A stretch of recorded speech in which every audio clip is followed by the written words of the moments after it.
Just let everyone come on in. All right, guys, come on in. We have a special guest with us today. We'll get to that here in a second. Yeah, we're looking good.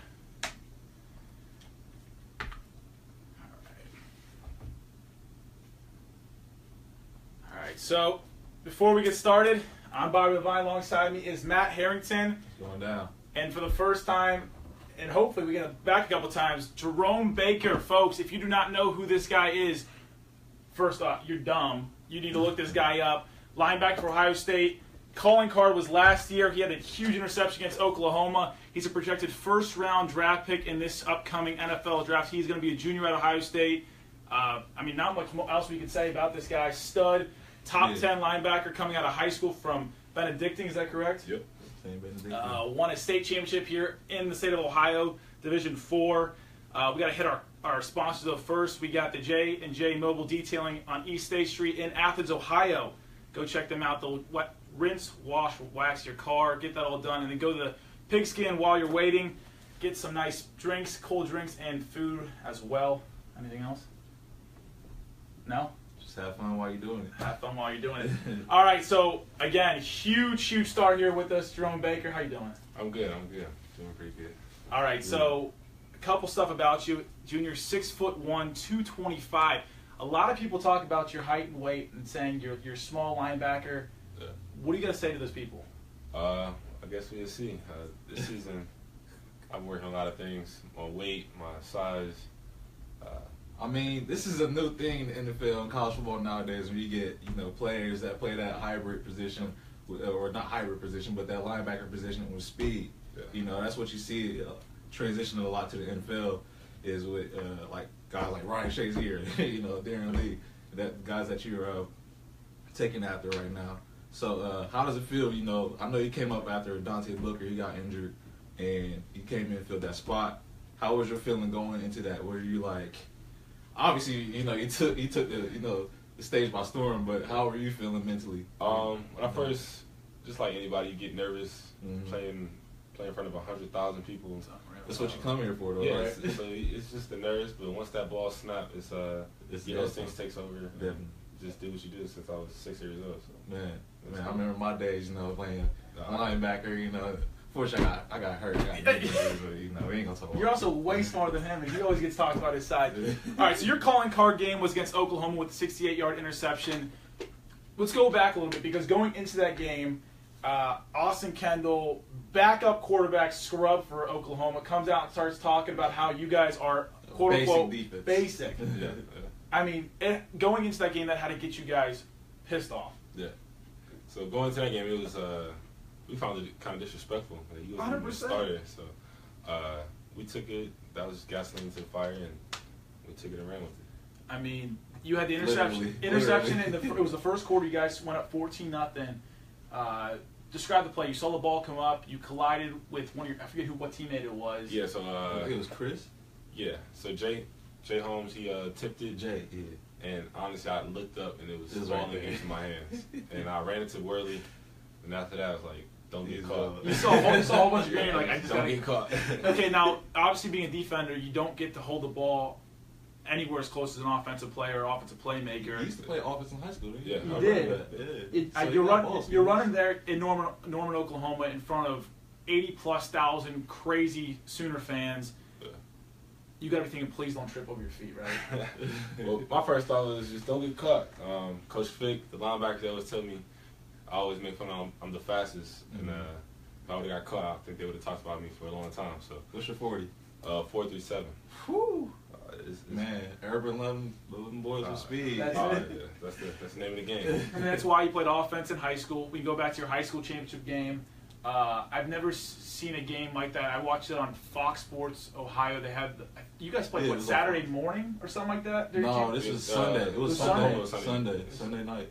Well, Oklahoma was Saturday night. I'm talking about your high school championship game. Oh, you're talking about that was it was Saturday morning, right? It was an early game. So early. I remember waking up. It was like 8 o'clock, and you play at like 10. Yeah, because I woke up and you guys were like in the middle of the second half. I was like, "What is going on?" It was Division IV. It was. But yeah, that's why you had your speed there. That game was back and forth. That was the first time. Was that your first time playing in the shoe? Yep. And I had a camp there, but that was my first time actually playing football there. So and that's great. And then you fast forward, you played a little bit your freshman year, but this year was your real time, actual playing time. You had some huge road games. I mean, you played Oklahoma early on. Middle of October, actually, you traveled up to Madison and saw you guys play. And that was a crazy time. Craziest game I've ever seen. I was in the middle of all these crazy Badger fans. You almost did you get into a fire? A father in front of me was yelling at. So obviously, playing in Madison, every time they get a first down, they're like 1st and 10, Wisconsin. Everyone points for the first down. Well, I was so annoyed with all the fans. Every time we got a first down, be 1st and 10 Ohio State, I would stand up and be like 1st and 10 Ohio State and do that. I think JT might have had an interception or something like that, or a fumble happened, and the fan in front of me was a father, and his son was next to him, turns around and gets in my face. It was like, how about that? 1st and 10 Wisconsin, where are you at now? I was just like, bro, calm down. And my buddy was with me, Chris Kelly, was like, if you point at him again, we're going to have a fight or something like that. Nothing else happened. We won the game, and they shut up in overtime. Which one was more hostile, the Wisconsin game or the Oklahoma game? Wisconsin by far. It was close. So it was so close. Their fans stayed with it, and they were intense. Remember, they did this cool thing that everybody got their flashlight out and waved it. Yes, I had a picture of that. Yeah, overtime, everything. Yeah, that was pretty cool. So. And jump around was sweet. Oh yeah, you always hear about it, but once you're there and feel it on the field, it's a new feeling. So I mean, definitely Wisconsin. Does your coach does Urban or Fickle get you guys ready? You guys have to understand how hostile this crowd's going to be. Yeah, so we do different things to try to prepare for it, but you can't prepare for it when it's actually there. We try the noise during practice during the week. We try just all different little methods, but there's no way to substitute the actual real jump around and jumping and screaming. And there's no way to substitute. But again, that's why you join big programs so you can play at big road games like this, Wisconsin. That team up north, Michigan State. Other places around the country. That's why you go to the Ohio State. Yeah. Right. This year we got a couple big games as well on the road. I mean, luckily we get to play home against Penn State. Matt and I watched the game together in Athens. Talk about, I mean, you guys lost 2 games this past year. One against Penn State, one against Clemson. We'll get to the Clemson game a little bit later. What's the morale like? I mean, obviously, you guys go to The Ohio State University, you play football for one of the top 2-3 programs in the land. You guys are expected to go undefeated. How much pressure is put on you guys when you lose? What's the feeling like? If you let the pressure get to you, that's when it gets to you. We worry about that one game, and the rest will take care of itself. You just worry about that one game. Once you start thinking about the team up north and Michigan State and all that, that's when you get in trouble. So I think Penn State, we kind of lost focus and was worrying about is Michigan or the team up north going to win out or anything like that. So you just got to worry about that one game, and the rest will take care of itself. Fair enough. Definitely. Anything else? I'm good. All right. So then moving forward, you played Michigan State. That was a weird, cold, snowy Knicks game. It was an ugly game. Okay, so the year before, for everyone who is watching that isn't an Ohio State fan, we lost to Michigan State in the shoe. I was at that game. That game was the coldest, worst temperature game I've ever been to. You were on the sideline. First off, that was your freshman year. You had You were playing special teams, right? Yeah, I was playing special teams. Yeah, the whole controversy with should JT play, should Cardale play. Yeah. The offense wasn't moving. Zeke had that weird leg problem that game. We couldn't get things rolling. We lose on the last-second kick to Michigan State. This year, Michigan State just doesn't show up in the Big Ten play. Yeah. They get absolutely destroyed by everybody except that they had 1 win, I'm pretty sure, that whole Big Ten. They might have been 2-6 or something like that. Yeah, something like that. They were horrible. Obviously, playing Ohio State, every team gets up. Matt and I have talked about that. But this is a Michigan State, Ohio State. That's a rivalry now. Yes. That's a rivalry now. So I think whenever Michigan State, Ohio State plays, that's always going to be a tough game, regardless of the talent. It was the week before we played the team up north anyway. So your mind was, it had to be everywhere in that game. So that was one of the craziest. I remember freshman year we lost. That was like my first loss of playing for Ohio State. Yeah. And honestly, it felt like a funeral. Nobody said a word. The whole night it was just depressing. Honestly, I didn't know how to feel. I didn't play as much, so that's when you really see like how much it meant to people. And even this past year, it was close down to the wire because they come and play. They come and play. It's yes. Physical. It was cold. It was in the morning. All the different things that would get to you. You gotta just go out there and play and perform. But we came out and got the W, so that's all that matters. That's all that matters. Yeah. Definitely. I think, like I told Matt, though, like every time you play, any team, regardless of who they are, they're going to show up because they want to ruin your perfect season. Right. Obviously, you weren't perfect that time because you lost to Penn State a couple weeks before, but you guys were still in a chance to win the Big Ten or even get the Final Four spot, which we did. We didn't win the Big Ten outright championship, but we were tied with the East, and we got to the Final Four. It was a competitive year. They're going to give it to you every single year, and then the next week you play the team up north in Columbus. Just explain the game. What it meant for you guys. You guys get the golden pants, all that stuff. The whole week. What's the whole preparation? That game is nothing, and you can't imagine how important that game is. Especially I forgot what their rank was. Number it was 3. high. Yeah, there were 3. It was between us. We too. basically needed to win, beat them to play in the playoffs. So that whole week was intense. Yeah. Every practice, I think that was like the first practice. Like our team, we would have padded up every single day. But yeah, it was definitely that game is the most important game of the year by far. It's everything you could dream for as a right? And you always see from the outside looking in, you don't see how much work you put in for that in the off season. From every Thursday we do push-ups or something like that to count down the days. So when that game finally comes, you finally get to release all that hard work you had and take it out on them. Honestly, just get the win. And the defense was playing great the whole game. You guys had a whole spate in the pocket. You guys were getting pressure. You guys were you had a couple interceptions that game. You had an interception personally, right? Yeah. Down by 10 in I think it was the third quarter. You got that pick. Yep. How did that feel? Was it like let's go offense? Like we're waiting on you guys to help us out. Well, we never just try to do our job. And the offense, we know they'd pick up and do what they got to do. But that interception, I remember I got it. I got tackled. I got up and I was like, I got the ball. I didn't just get an interception.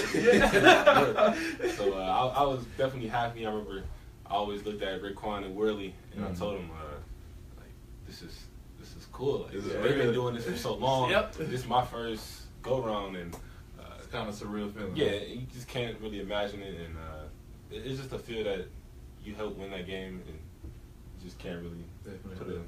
Seeing how you have that year experience over a guy like Dante Booker, are you gonna be mentoring him now? No. Book, it's crazy. People think Book just disappeared when he got hurt. Throughout the whole season, he stayed by my side and helped me through it. A good guy that helped me with Joe Berger. He graduated last year.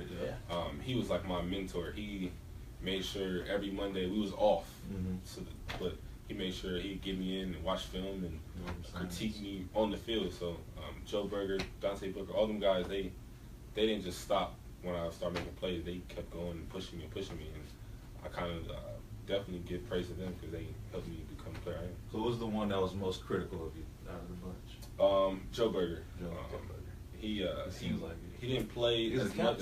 Yeah, but he would stand on the sideline after the play, like after the series, and he would know the exact play, what I did wrong or what I did good, and he helped me every series. So man, he definitely helped me. It's like a future coach. Or for real. A future coach. After sending your tape over, like, this is what you need to do better.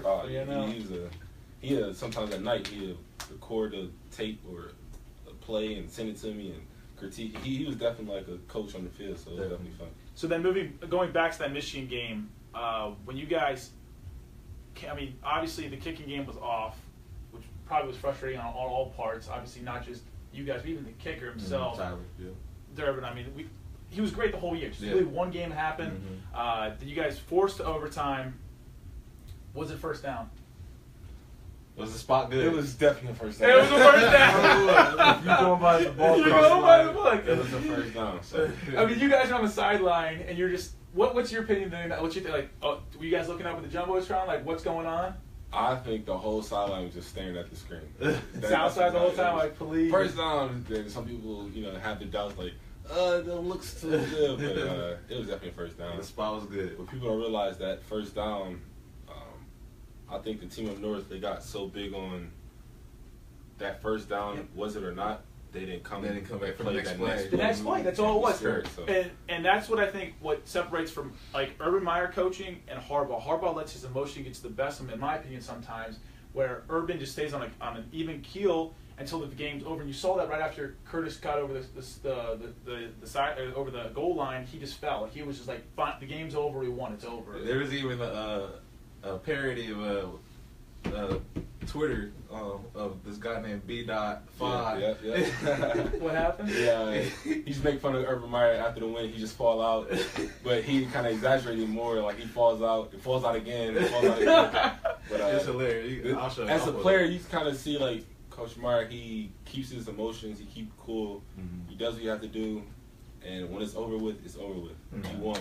Release your emotions and enjoy it. Celebrate. 100%. You guys worked the entire. I mean, you guys go by goals, obviously, right? Yeah. First goal is to beat the team up north. Second one is to win the Big Ten East, and then go from there. And so that's being your number one goal. That should be everyone's first prize. Like, hey, we won. Whatever. We got to move on from here. We go on to the next week, right? Right. So, I guess when you were getting recruited, what made you choose Urban over all the top schools? I mean, Over Florida. But yeah, I'm going over all the schools. I was looking that up: Ohio State, Florida, Florida State, Louisville, Miami, Florida, Michigan, MSU. Notre Dame, Penn State, Tennessee, West Virginia, and Wisconsin are just some of the schools. I mean, there's a whole list of them. You go on ESPN, check it out. What separated Urban from everyone else? So it's crazy. I actually said no to Coach Meyer. No. Man. Whoa. I committed to Florida. Uh-huh. And about the time I committed when LeBron came back to Cleveland, I went down to Florida. So I always make fun of him like, you could have just waited, let me get my shine. But, yeah, I wanted to play in the SEC. That was my biggest thing. I wanted to play in the SEC. I knew my speed was.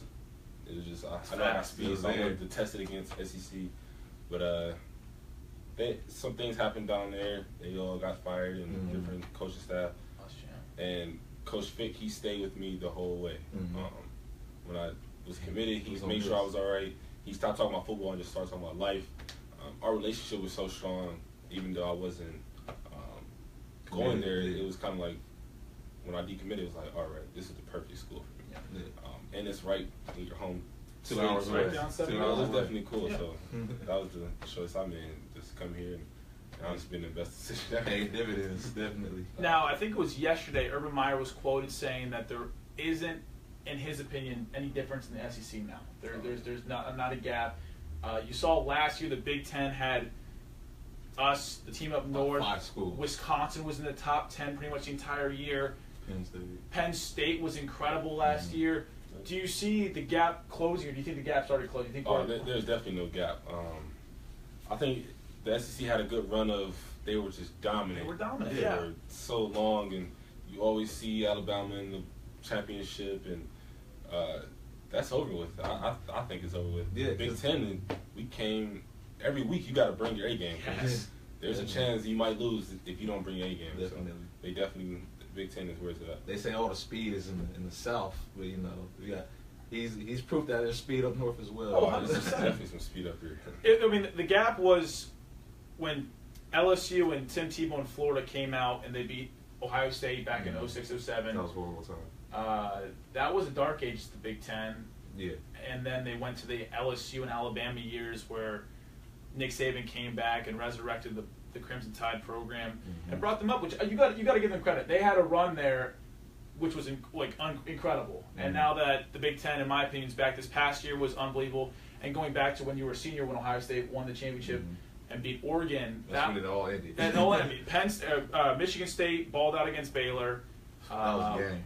Wisconsin beat up Auburn, and then we won the whole thing. Michigan beat Florida as well. Yeah, I mean it was just like all the dominoes falling, and they even projected us not having a single team in the Final Four that year after that week 2 when we lost to Virginia Tech.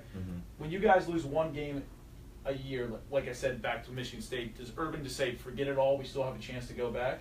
Well, like I said, we lost that game and we kind of deleted it from our memory. Yep. We just worried about the next game. That's all we could control. Yeah, we couldn't control if Team of North was going to win out or Penn State was going to win out. All we control is winning that game.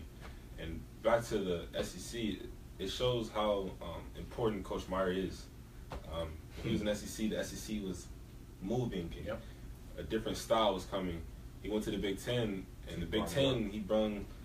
You're gonna have to bring speed, and you're gonna have to still have that power, and that was just a testament of Coach Meyer. His influence on the whole conference is kind of amazing to me. So that just shows what Coach Martin's influence does to the whole conference system. Brings that power spread to Ohio State and the Big Ten. You still gotta have that speed, that tradition, that good defense. Definitely testimony to Coach Martin. Now moving ahead to this year, obviously we had the horrible loss. It was the night before New Year's against Clemson. Clemson goes on and wins the whole thing. Obviously, you can't take anything positive away from that. I guess you could say that you lost the champions. You said clear your mind moving forward. If you get a chance to play them in a bowl game or the Final Four this year, would you want to take that? Oh, yeah. Any competitor would want to get that revenge back. So, Clemson, that was a great team. Coming in, you could just tell they had athletes. They had great coaching staff. They had leadership. They had good team. So, definitely tip your hat to them. And but this year is new focus. You can only dwell on it so long. You can't change the loss. So this year we just come back and even tomorrow is just a chance to get better. The practice starts tomorrow. First time all year for you guys. Finally getting back. Obviously, you guys had your spring game a little while ago. I'm going to check out some of the comments and questions we had. Sarah Freeman, a loyal listener and watcher, says, huge fan, but honestly, what are the real chances the Buckeyes are bringing home another national championship? The chances are high. One thing you see is we got leadership on defense and offense, experience. Last year, I think people forget that we all were no names. We didn't have no experience. You guys were still names to us, but no names to the rest of the world. We didn't have any experience. That's what I mean by no names. So, talent, but no this year we have some guys coming back. We have some experience. We have different coaching staff, different flavor. That loss, I think, helped us in a way. So we got that drive, we got that hunger back. I think that national championship, us winning that year, we got a taste of it. Us losing, got a taste of that.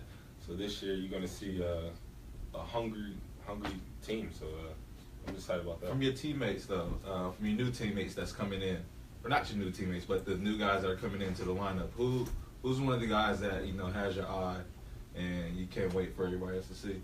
It's hard to see about the new guys that came this June, but some young guys I'm excited to see.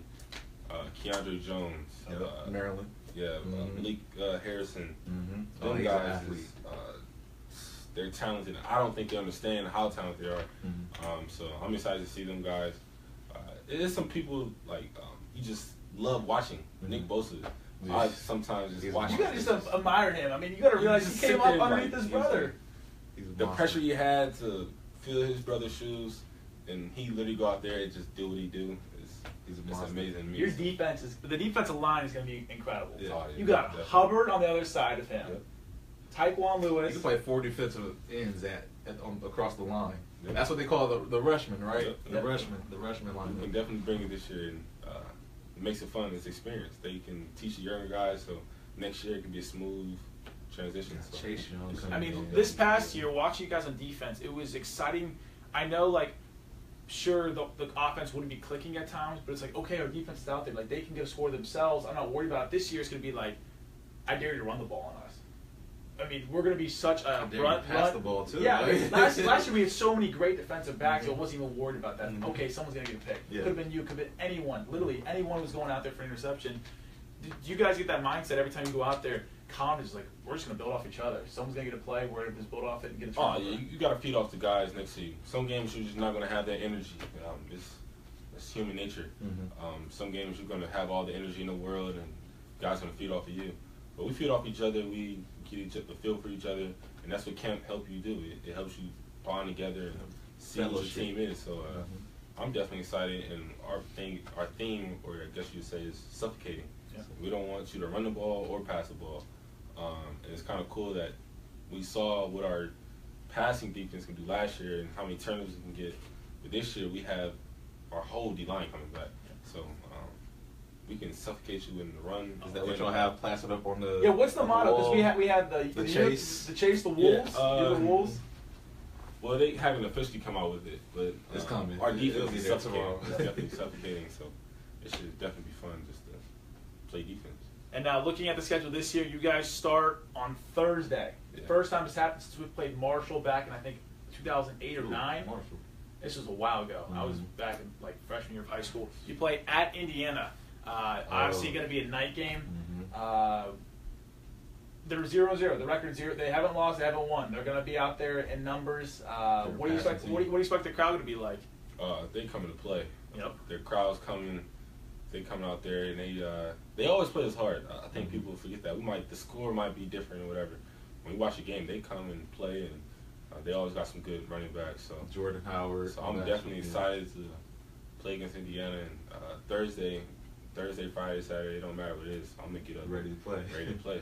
So Thursday night lights to start off the year. Another question coming in from Aaron Talib, excuse me. He said, what interception what felt better against Baker Mayfield against at Oklahoma or picking off Wilson Spate. Wilson Spate. Wilton Spate in the game. That team up north interception was probably, it just caps it. It's that feeling of I got an interception and we were down and kind of brought back our momentum. Even though you scored at Oklahoma, it's different because it was a kind of like a blowout. Yeah. It wasn't a blowout though at the time. It was 7-0. Yeah, so but it was like that team up north. It was like that interception kind of like changed the game a little bit. So you're saying you're the reason why we won that game? No, I'm definitely. it was all Jerome Baker. Again, guys, you're watching me at Jerome Baker here, linebacker for Ohio State, projected top for first round pick. Top 30. The way he's playing could be top 10 very, very easy. Looking at the schedule this year, you play Oklahoma at home. The true road games we got Indiana, Rutgers, Nebraska, at Iowa. That's the game I got circled on Iowa. that. That's the game the week after we play Penn State at home. Yeah. Halloween weekend right there. We're going at Iowa. It's tough to win there. It's tough. What are you guys talking about that game? Anything? Nothing yet. Nothing yet. When you watch Iowa, you watch that physical team. So. They're a traditional Big Ten team. You know, they're a team that I feel like they haven't really evolved their game, but they kind of adapted to today's game. They still run the ball. They still play stout defense, and they're able to survive in today's version of college football. You know, with the spread and speed and all the flash and glory. It's the old Big Ten power ride lineup and run right behind the fullback. Exactly. You got to bring your mouthpiece and down. So. Yeah. You got to be ready. You got to put like 8 in the box every time. Well, hopefully we don't have to do that. But we just do our part and they take care of itself. I'm excited for it. It's that old school. You're going to take on the fullback. Mm-hmm. Not just one time, a few times. And a few times some more and some more and some more. It's going to be an ice bath afterwards, right? Recovering process. Those are games to remember that, my whole body is sore. Wake up in the morning like, that was a bloodbath. I'm definitely excited for that one. All right, so are you superstitious at all? Do you have like a same routine every single game day when you Lucky wake socks. up? Lucky underwear, yeah. Not me. Text your mom, say you love her. Yeah, I do little things of. I make sure I talk to my family the night before. I don't like when I'm going to bed before the game. I don't like worrying about football. I like calling my little cousins and. You play 2K, Madden, anything like that? No, I'm not a big game person like I used to. I used to be crazy over that, but I got a dog, so that's kind of like I can't wait to now I just sit home and play with him. So that's good. I like to keep a level head and just go out there and have fun and kind of conserve my energy until it's time to let it loose. Now, do you have like a pregame meal, like a Friday night meal or Saturday breakfast meal? So we do it together. The night before we have like these shakes. They're shakes, and I put like extra caramel on them. I don't know why. Carbo? It's just like a lot of caramel. So I just try to do different things, different games. You gotta look out for cold games. I try to, not wear as many clothes so I can get used to the cold over the days. And it's like different things. I try to help my body get used to what I'm gonna go up against during the game. Definitely good. The steps an athlete takes to mentally prepare for games.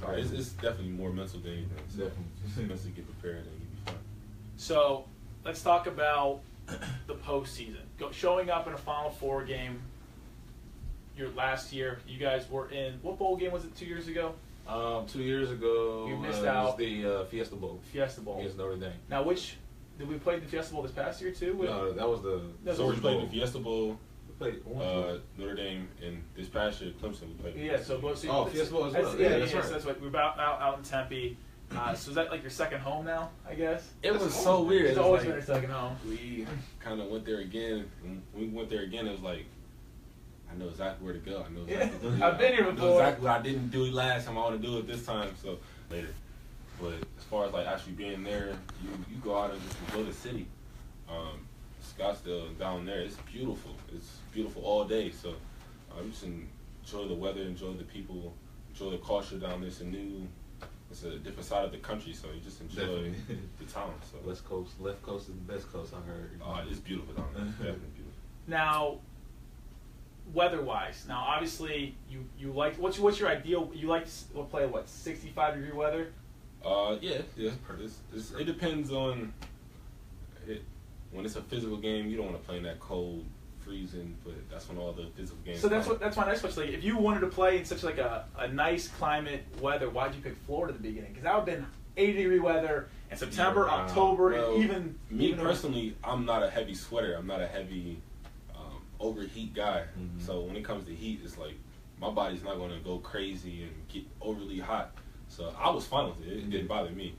But I've been playing in the cold my whole life. That didn't bother me either. That's not good. one bit. So I kind of had the best of both worlds. So luckily for me, it didn't really matter as much as weather-wise.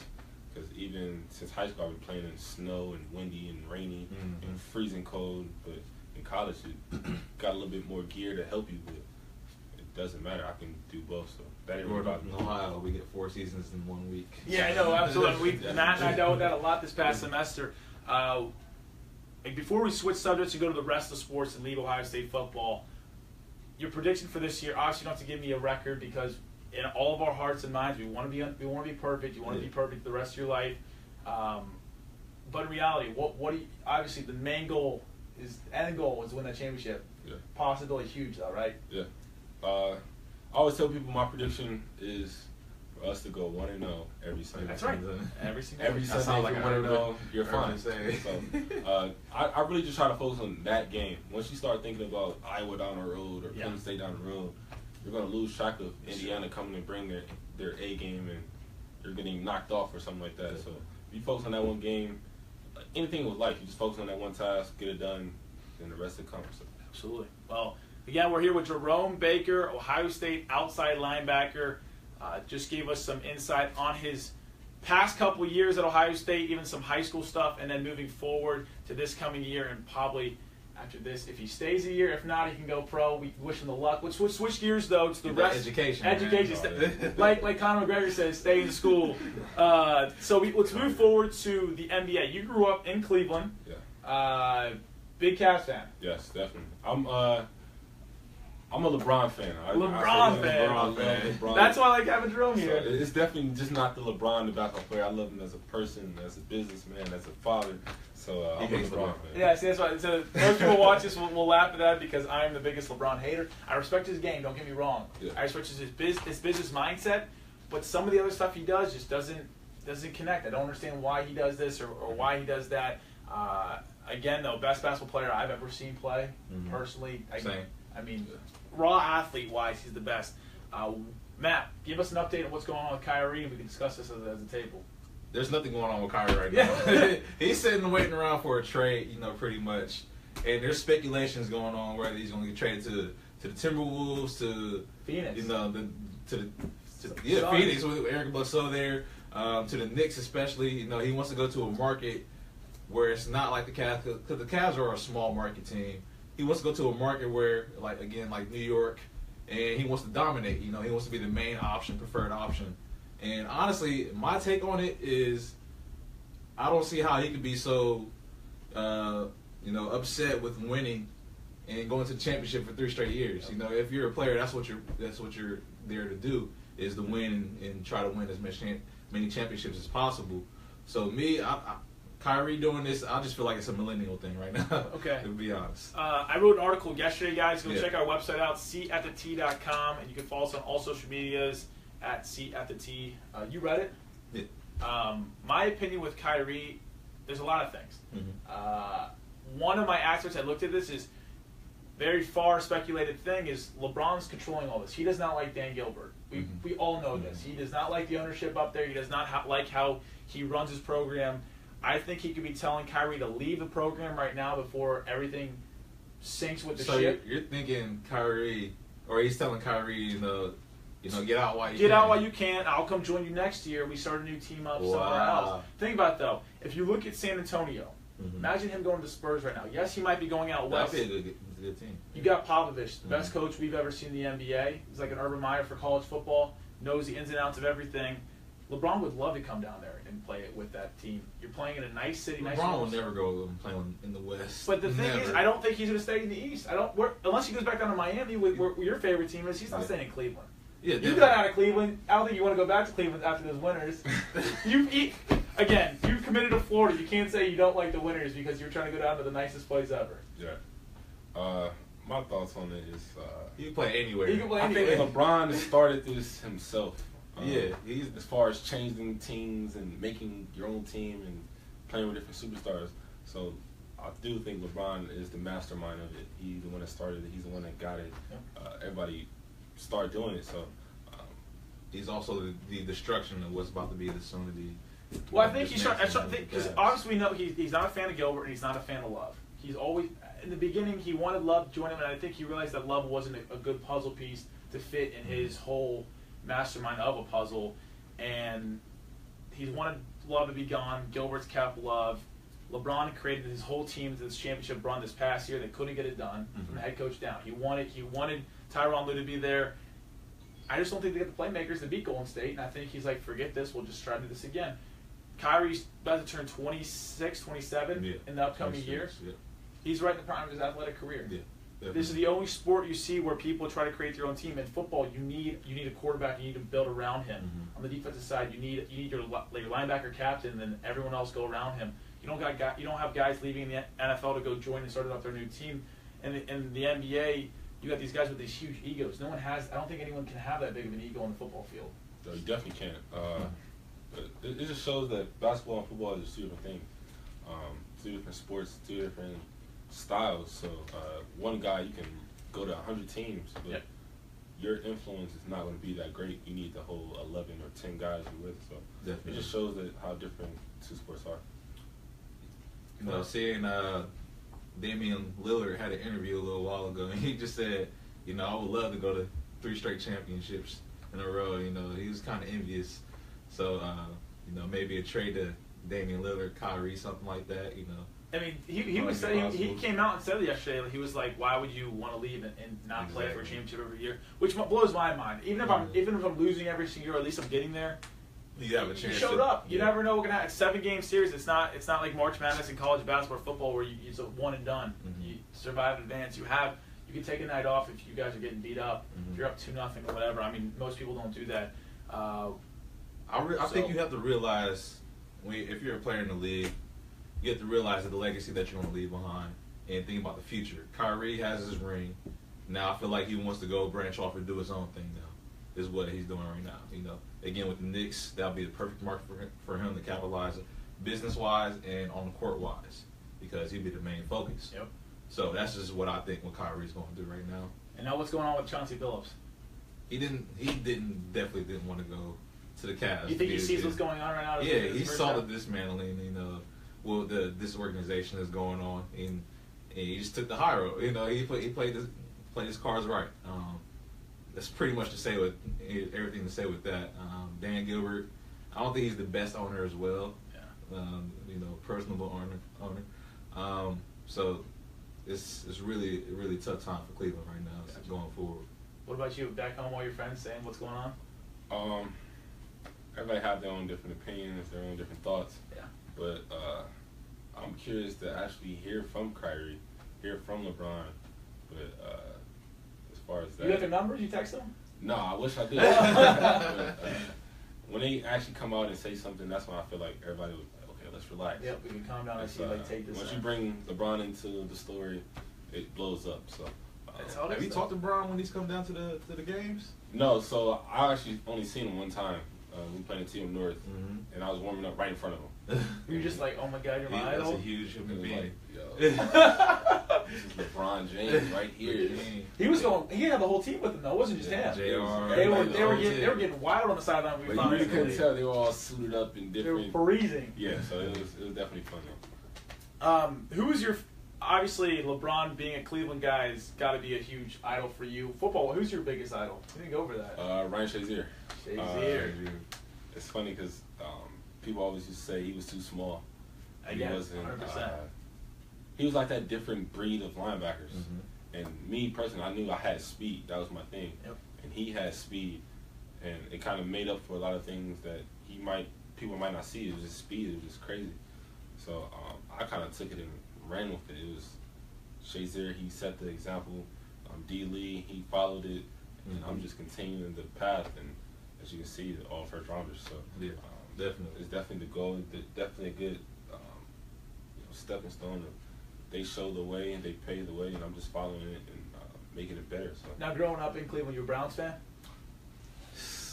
I'm not gonna say I'm a Browns fan, but I always support you support. So look, growing up in Columbus, my mom is from Cleveland, my dad is from Cincinnati.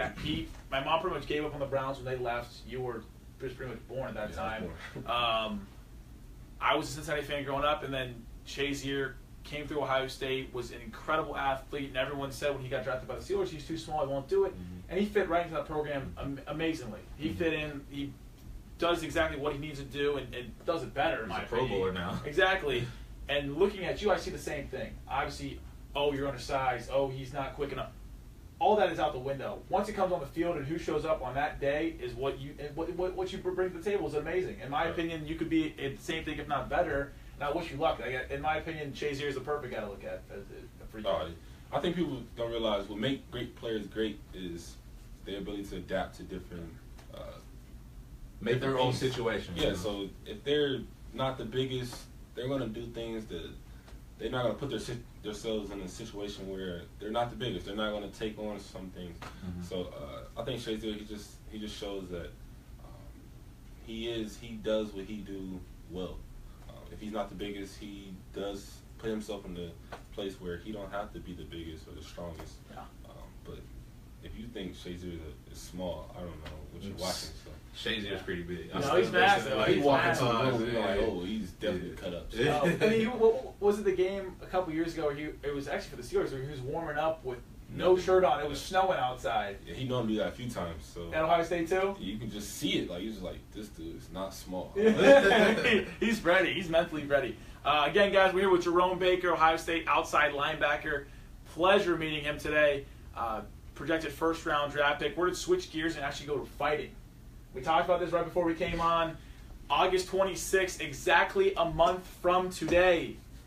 The major fight of all fights. We have Conor McGregor from UFC. A guy wearing a shirt. He's two belt holder. 1 point is fighting the greatest boxer of all time in Floyd Money Mayweather, who was 49-0. 49-0. 50-0 if you include that fight against Big Show in the WWE. Yeah, hilarious. Yeah. So I want to try to connect this to football some way, but you can't, because I guess you could say in the NFL you'd have a guy from the Canadian Football League coming over and trying to play in the NFL, but it's a whole different thing. So, like, who do you have in this fight and what's going on? I have Floyd. Of course. The only reason I have this is Conor, if you put them in the octagon, he's coming out flawless. So Conor would destroy him in the octagon. Definitely. In the boxing ring. You're not. It's a different world. Like, okay. It's not. You're not. You can't just rush. That's fine. Just expect the best. But Floyd, he's going to pick you apart. He's going to get in your brain. He's going to see your different style. That's what's going to, like, you're going to see, like, okay, can he handle that go 10 rounds and that constant mental aspect of it. So I'm excited to see it, honestly. I got Floyd personally, but now you say picking apart. Do you guys, for both you guys, since you both have Floyd, does Floyd have the knockout power? No. Or is it gonna go to 12 rounds? He had that back in the day, but now his game is more adept to, like, just holding out to the end, you know, making his defensive stance and, you know, letting his opponents play their card, and then he, you know, chooses his battle from there. But don't get Floyd wrong. If you make one small mistake, he's right there, and Ding, ding, ding. 10 seconds later. I think he's going to outbox him. It's, Okay. We're boxing. Storm. So it's just going to simply outbox him. And if the margin is so big of just getting outboxed, he has the potential to definitely knock you out. So as far as just boxing, he's just going to outbox you. So, and I'm a rebuttal both of you guys. I have Conor McGregor. What I said last time, for people that are still watching, he's got to knock him out. It matter what you guys see, even if he does outbox him, in my opinion, I don't think he can. I think he's got the strongest left in the game, Conor McGregor, that is. But if he does somehow outbox him, Floyd's going to pay off the refs. The judges, excuse me. So that's how boxing is, though. I don't know if you watched the boxing match about a month ago between Pacquiao and Horn. Horn got his ass beat. Yeah. It was over. They almost stopped the fight after the 8th round. They kept it going. The ref came up and said, Horn, if you don't show me anything this round, I'm going to stop it. He was bleeding all over the place. The fight happened in Australia, where Horn's from. The Australian judges gave it to him. I'm looking at it the same way. Conor's a guy from the outside boxing world. There's going to have 3 boxing judges, and they're not going to want to give it to an outsider. They don't want this sport to go down that road, in my opinion. Unless he knocks them out, this fight's going to go Mayweather's route. But I think a guy that's 12 years younger, I mean, that's huge in sport, in the athletic world. 12 years. 40 years old, you are out of your prime in everything athletic-wise going against the guy. But he's still really good. That's fine, but you can't go 2 or 3 practices a day because you got to worry about recovering. When you're our age or 28, you're right there. I can go 3 times a day. I don't care. I'm gonna get back. I'm gonna go right back the next day. He's in the best shape of his life. He's got the raw power to knock him out. It's not like he's never fought before. If you watch him fight UFC, he stands up. He's a boxer. So that's why I gotta say. But honestly, I think because these guys, they look to be really competitive, and as a true competitor, you don't worry about the refs or anything like that. So I don't feel like there's gonna be any paying off of the refs or anything. It's not gonna be rigged or anything. It's boxing. That's how it's always been, though. I feel like Floyd is gonna play it straight up. You know, Floyd's walking around with, I got the most money. Here's $1 million check. Come on. Well, what makes it fun is how many people really get a shot on Floyd. Nobody. He's gonna have 12 rounds. You can have as much power as you want, but if you can't hit Floyd, there's no.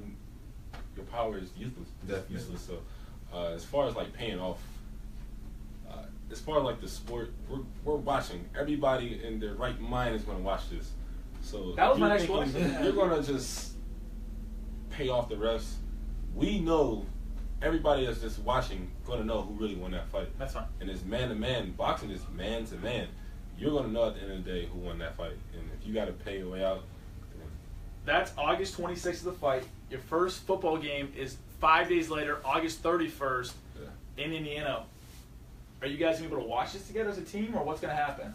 I know I'm going to watch it. I'm going to watch it right on this TV right here. You're welcome. You're welcome. You're always welcome over. I'm going to definitely find a way to watch that fight. And what comes to that is we're going to be out of camp by then. Yeah. So I'm going to have a little bit more free time. The fight's always late. So I would definitely stay up a little bit more and watch that. So that's greatness. You got to watch greatness. So that just makes you, as far as like a competitor, you want to see greatness. You want to see guys that are elite and what both they do, the UFC and the boxing world, and go head to head and just to see. And I'm just excited for it. Yeah, exciting times, man. I might have to go down to Vegas that weekend because that'd be nuts. Financial aid kick in. Use his financial aid for college to fly over to Vegas to watch the fight. Place a bet. I'm having a whole bunch of people over here. You guys are both welcome to come on over. We'll watch it together. Before we wrap it up, anything else you guys want to say about anything? Any sport, football season this year? You have a lot of Buckeye fans watching right now. Oh, yeah. Just last year was last year. I think what people always come to me about is what I'm going to do or what I did last year. That was last year. This year is a new year. Got better. I understand the defense more focused. So this year is definitely going to be fun, not just for me, but for the whole Ohio State program. And I want to thank you guys for having me. Thank you, man. I appreciate this. This is huge. And I love stuff like this. So it's if you ever want me on again, I'm definitely here for it. That's huge, guys. This again. The start of his broadcast. Yeah, exactly. To take all of our jobs, the jobs we're trying to get into. Jerome Baker just slides right in. Again, guys, huge thank you to Jerome Baker, Matt Harrington showing up today. We got a couple more weeks before school starts. Hopefully we'll have you, maybe a couple other players come on. Yep. If they want to come on, tell them about it. Get some huge personalities. Make some things come. Make some things happen, absolutely. Guys, again, check out all of our social medias at Seat at the T, and then our website, seatattheT.com. We have new stuff coming out weekly. Hopefully you guys come back next week, and then we'll talk from there. But again, finish off. Everyone out there, be safe, and go Buckeyes. Go Bucks. Go Bucks.